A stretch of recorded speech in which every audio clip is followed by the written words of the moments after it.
The irony is, if I were more self-entitled, I would say, don't tell me what to do. But instead, I just allow you to tell me and then I don't do it. It's true. I have that much. I would like you, Jonathan, to run a casino.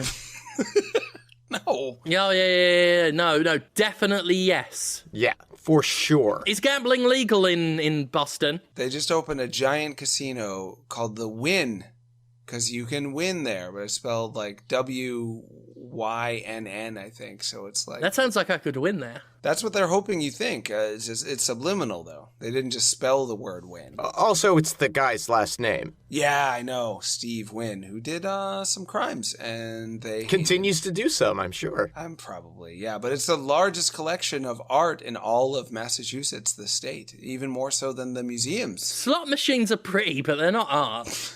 They got actual... They're trying to class it up, is what I'm saying. Because there was a lot of... it's Massachusetts. It's a college state. It's a very intellectual, brainy MIT, Harvard U. The list goes on. So they're like, ooh, we don't want any sort of slummy, bummy, gambling hobos showing up.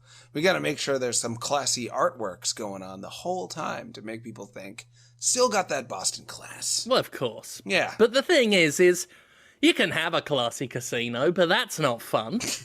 You want a sleazy casino. Well, they don't do those here. You want Jonathan's Crusty Slot. That's the name of your casino. Jonny Bonanza's Crusty Slot. Jonny Bonanza? Yeah. That's a strong... This almost sounds like an adventurer of some kind. Well, it's an adventure in money. Okay, making it? Yeah, you see, here's the thing that we've sort of realized about casinos, and I'm really glad you just brought up the Wynn that's opening there, because, it's going to be a big, glamorous, showy thing. But that gives the wrong impression. That gives the impression that the casino is very successful. We're going to take the other tactic. Oh, yeah, we're going to host our casino in a shed. People will go past this shed with some Christmas lights outside and think, it's clearly a casino, I see lights. But it can't be a very successful casino because it's in a shed. And the shed stinks of shit. So they must pay out frequently. They've got to be running themselves into the ground with their generous Crusty Slot. So it's a shit shed with a slot in it, and people put coin in the slot in order to win. Conrad's running the blackjack table. He'll be the legendary blackjack dealer, Artemis Boink. So there's cards being... How big is the shed? Like, can anyone fit in there? Do they have to... Is there a window? It's a big shed. Oh, yeah. It's one of those, industrial sheds. Like a warehouse? Sort of. But it's in... They called it the Bee Warehouse. Because you had to be careful, and also it was full of bees. Well, was maybe isn't the right word. Yeah, it's not full of bees. Are there any bees in there? There are some bees. Nobody wants to go. They do want to go for the fun games, like the lobster race.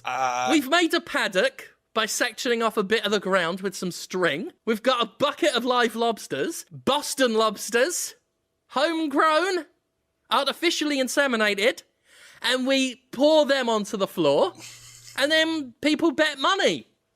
But here's where we trick them, Jonathan.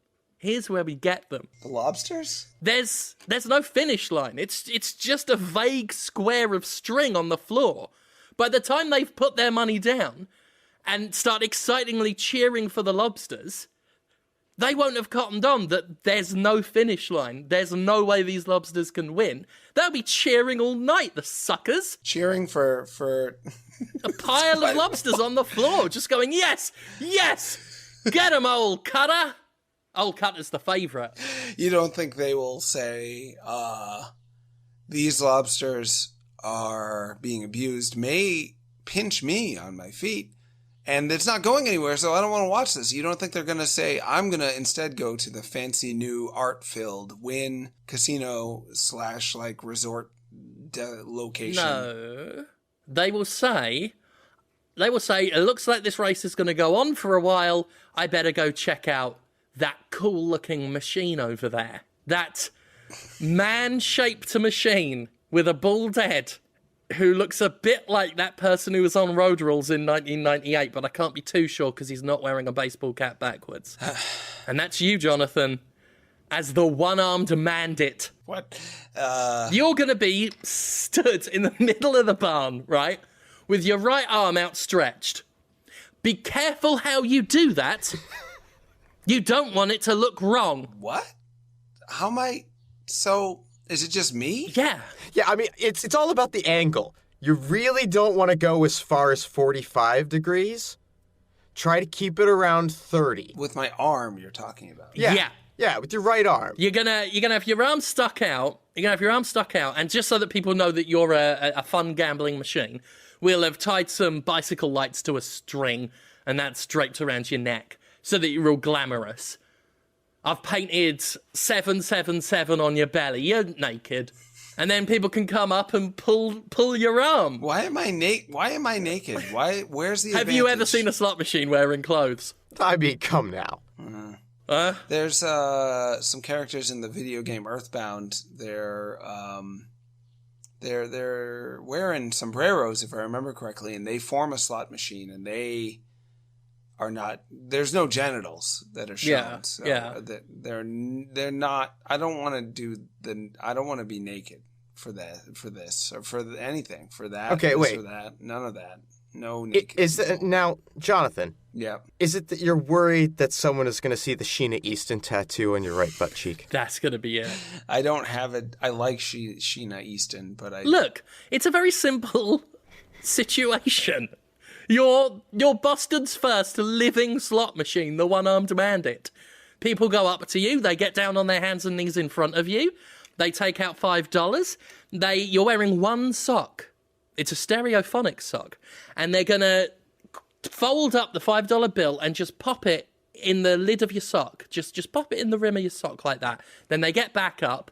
They're encouraged to grab onto your strong, muscular legs and pull themselves back up. And then they grab your arm, pull it down. You roll your eyes in your head, going... Win, win, win! And then you turn around and squeeze a lemon out your ass. So, you just have this fundamental... Win, win, win! Turn around. We've shoved a couple lemons up your, forgive my language, up your hiney, and you're gonna pay those out. So, okay. I mean, it's been years now. And I've never spelled it out. I'm going to spell it out, maybe for the first time. So there's this thing about my body and orifices and things coming out of them, things going into them. You like it. No one else likes it. No one else wants my butthole around them or to be seen or for anything to go in it or out of it. Like if I go to a work-related meeting, a day job meeting, and everyone's saying like, well, according to these figures, we've got to bustle on the hustle and certify what's been certified. And then I'd say, what about my anus? What about my butthole? Let's think about it. Let's talk about it. It's what's hot. It's what's now. It's what's in. It's what's coming. It's what's big. Yep. It's what's I'm fired. Number one, fired. Two, maybe harassment charges. It's not that they just don't want to think about it. I can only imagine they would sit back and say, tell us more about this butthole. Oh, no. They hate it. I defy you, Jonathan. I defy you to find me someone who, if I were to go up to them, point at you and say, if you go over to that man and pull his arm, a lemon's going to come out of his arsehole. I defy you to find me the person that doesn't try it. So... people would fear you and really fear me. The amount of... So there's this thing that happens where you're like, I know what's going to warm their hearts. I know what's going to set their serotonin firing, their dopamine. They're just going to be feeling so filled with joy. It's when Jonathan's nude and there's stuff coming out of some of his holes. They feel the opposite. It makes them feel like they're going to get sick. It makes them feel like they're going to get hurt. Not if I'm dressed up as the Crusty Slut's famous mascot, Chuppa Chup Chicken. Chuppa Chup Chicken, the casino cock. I'll be spending the entire night walking around that shed dressed up like a chicken, going... bark, bark, bark. Bark, bark, bark. Bark, bark, bark, bark, bark, bark. Bark, bark, bark, bark, bark. Bark, bark, bark, bark, bark, bark. Chop a chop chicken, the casino cock. Frustrated Incorporated. Everyone's going to be delighted by the casino cock. I mean, this place has everything Vegas does. It's got gambling. It's got live entertainment. The only thing Vegas doesn't have that we have is your crusty slut. Uh-huh. And it's the loosest slot in town. No one likes my slots. I do. I know, and it's called projective empathy. It's when you're like, oh, I love a thing. Other people also like it. You project who you are onto them, and you think... Here's the thing. It's still empathy, and I've been led to believe that's good. Sort of. I mean, you're not seeing the people for who they are. You're seeing yourself in them. I only see myself in you. And no one else with that. You're just alone on that. I don't want you to be alone. No, I could also see him in you. Yeah. I guess it's two. It's two against the world. It's you two. And everyone else is just not.